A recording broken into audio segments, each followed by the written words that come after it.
Imaginez, un matin d'août dans une ville tranquille des États-Unis.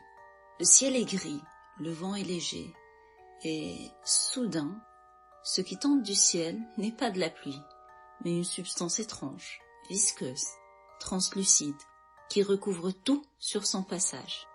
Les habitants, incrédules, se retrouvent face à l'inexplicable. Salut à tous, c'est Noxlore, j'espère que vous allez bien. Moi ça va super et je suis prête à plonger avec vous dans ce mystère.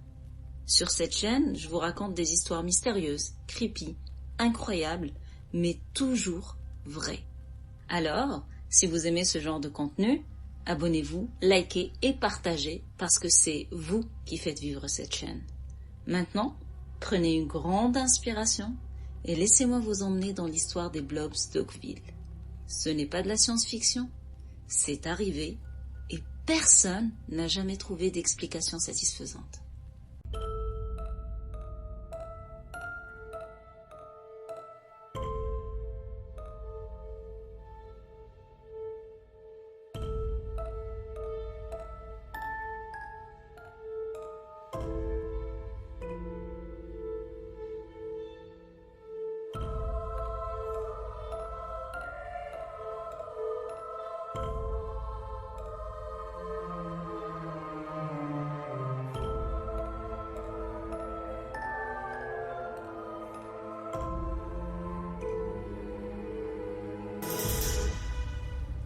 Nous sommes le 7 août 1994, dans une petite ville tranquille de l'État de Washington, Oakville.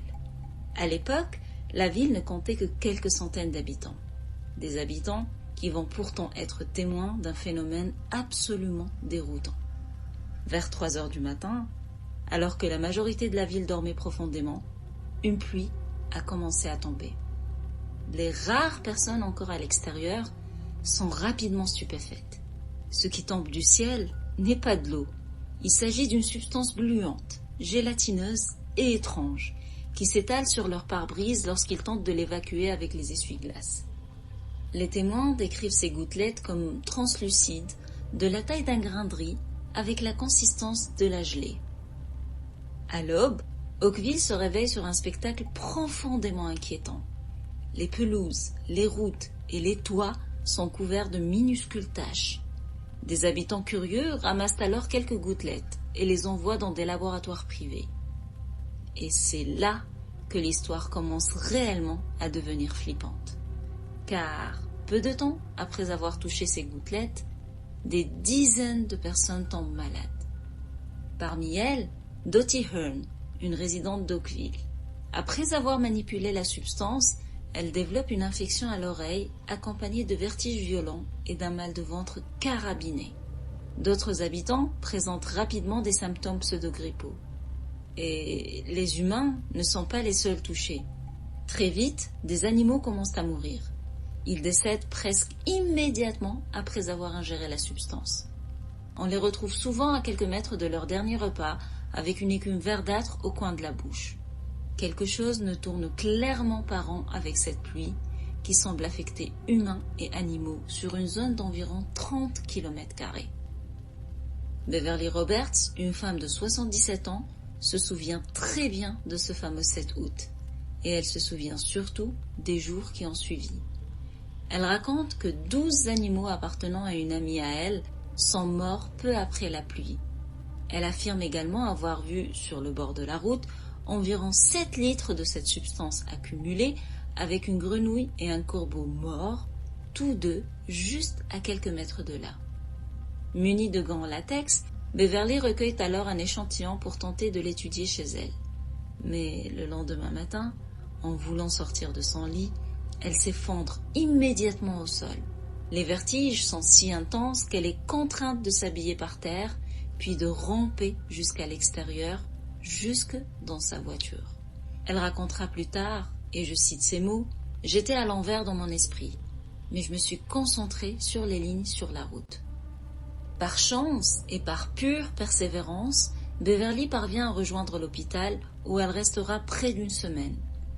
Et elle n'est pas un cas isolé. Les médecins constatent une augmentation significative de patients souffrant de troubles de l'oreille interne et de problèmes respiratoires majeurs depuis l'apparition de ces mystérieuses gouttelettes, qu'on surnomme désormais de manière presque affectueuse les blobs. Au total, ces blobs sont tombés du ciel à 6 autres reprises au cours du mois d'août. À chaque fois, ils finissent par être absorbés par le sol. Afin de comprendre leur nature, des échantillons sont envoyés au ministère de la Santé de l'État de Washington, tandis que des autorités médicales locales ouvrent également une enquête. Mike McDowell, l'un des microbiologistes chargés de les analyser, découvre que les blobs contiennent Pseudomonas fluorescens et Enterobacter cloacae, 2 bactéries courantes chez les humains et les animaux. Ces 2 bactéries sont généralement peu dangereuses, bien qu'elles puissent provoquer des infections mineures comme des atteintes cutanées ou urinaires. En gros, en théorie, elles ne devraient pas rendre des personnes suffisamment malades pour nécessiter une hospitalisation. Les scientifiques identifient aussi plusieurs cellules dépourvues de noyaux ainsi que des globules blancs humains. Mais là encore, rien qui puisse expliquer des maladies aussi sévères. Ce qui intrigue le plus les chercheurs, ce sont les blobs eux-mêmes. Visuellement, comme je l'ai dit tantôt, ils ressemblent à 2 petits grains de riz gélatineux. Et ces petits grains de riz gélatineux sont très similaires à un phénomène naturel encore inexpliqué, la gelée d'étoiles. En fait, depuis le XIVe siècle, des récits mentionnent l'apparition d'une substance presque identique aux blobs, trouvée dans différentes régions du monde. On l'a appelée gelée d'étoiles, gelée astrale ou encore l'astromyxine. Et ce nom est issu de la légende selon laquelle cette astromyxine tomberait du ciel lors des pluies de météores. Mais personne ne s'accorde réellement sur sa nature. Dans certains cas, il a été prouvé qu'il s'agissait de progéniture de grenouilles, de cristaux de polyacrylate de sodium ou encore d'algues. Pourtant, de nombreux cas restent totalement inexpliqués, notamment au Royaume-Uni en 2013. Au cours de cette année-là, une substance visqueuse similaire est découverte dans la réserve naturelle de Ham Wall dans le Somerset. Envoyée pour des tests ADN au musée d'histoire naturelle, cette substance ne livrera aucune conclusion définitive. Pour revenir aux blobs d'Oakville, leur affaire a attiré rapidement l'attention des médias nationaux. Le New York Times, la chaîne National Geographic et même l'émission Unsolved Mysteries s'y sont intéressés. Au cours des 20 années suivantes, Beverly Roberts est interviewée par des médias du monde entier, du Japon à l'Australie en passant par l'Angleterre. Les journalistes posent toujours les mêmes questions. Qu'est-ce qui est tombé du ciel? Qu'avez-vous vu? Les gens sont-ils tombés malades? Et était-ce extraterrestre? Et comme tous ceux qui ont assisté à l'événement, Beverly a sa propre théorie. L'une des premières hypothèses suggère qu'un avion commercial aurait largué des déchets humains au-dessus de la ville. Mais la Federal Aviation Administration interdit strictement cette pratique.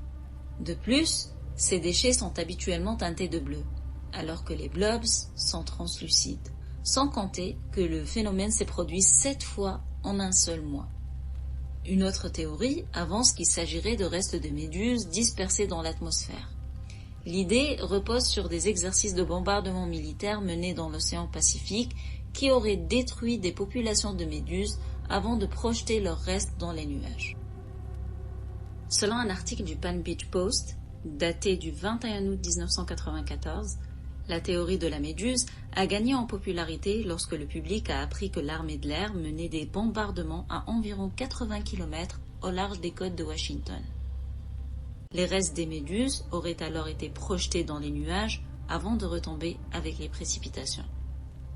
Les soupçons d'une implication gouvernementale se renforcent lorsque des habitants d'Oakville rapportent la présence d'hommes en costume fréquentant des établissements locaux et posant de nombreuses questions. Pour certains, il ne fait aucun doute qu'il s'agissait d'agents chargés de dissimuler l'incident. D'ailleurs, la présence supposée de ces agents gouvernementaux a fait naître une autre théorie, celle des essais d'armes biologiques clandestines.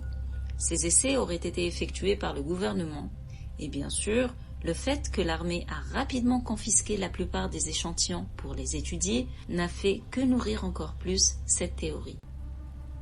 La marine américaine, de son côté, reconnaît bien que des exercices militaires ont eu lieu au-dessus du Pacifique Nord. Mais elle nie toute implication ou connaissance concernant ces mystérieux blobs.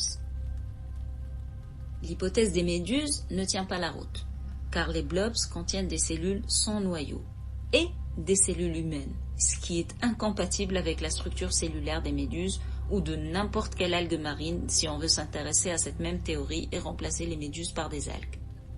Par contre, l'hypothèse des armes biologiques ne peut pas être complètement réfutée, ni même affirmée. Bien évidemment, certains ont pensé que ça pouvait être une substance d'origine extraterrestre qui a été rejetée par des ovnis, surtout qu'elle a rendu malade la plupart de ceux qui l'ont touchée. Plus encore, certains chercheurs amateurs pensent que ces blobs sont une forme de vie encore méconnue, car ils affirment qu'ils peuvent se dissoudre et se reformer comme s'ils étaient dotés d'une certaine forme d'intelligence. Beverly raconte également que pendant des années, elle a conservé un pot de blobs dissimulé dans les hautes herbes de sa propriété. Elle ne savait pas quoi en faire jusqu'au jour où une équipe de télévision japonaise la contacte pour l'interviewer. Elle leur a alors envoyé son échantillon et en retour, elle a reçu un DVD et $100. Elle avoue que c'était la première fois qu'un média l'a payée, mais précise qu'elle n'a toujours pas regardé le DVD. Selon ses dires, elle n'avait pas de lecteur DVD, mais maintenant qu'elle en a acheté un, elle allait probablement voir le contenu de ce DVD. Mais malheureusement, je n'ai pas trouvé d'autres interviews où elle divulguait ce qu'elle avait vu en fait. Donc si vous tombez sur une autre information, n'hésitez pas à me le dire dans les commentaires. L'origine des blobs demeure donc inconnue, et Oakville devient célèbre pour cette affaire, attirant des touristes intrigués. Puis, avec le temps, l'engouement a fini par retomber. Il est retombé jusqu'en avril 2025. Et oui, il y a juste quelques mois de là, The Chronicle, un journal basé à Centralia, rapporte que des habitants de Rochester, une ville située à seulement 16 km d'Oakville, signalent à leur tour une pluie de blobs. Nous sommes le 8 avril 2025. Ali McCreight rentre du travail lorsqu'elle voit tomber ces substances au-dessus de sa maison.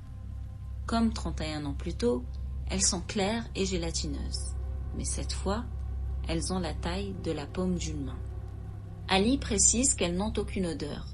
Et elle dit, je cite, « ça sentait simplement l'eau de pluie ». Elle en trouve une dizaine au total et en recueille quelques-unes dans un bocal. Mais à température ambiante, ces blobs finissent par fondre.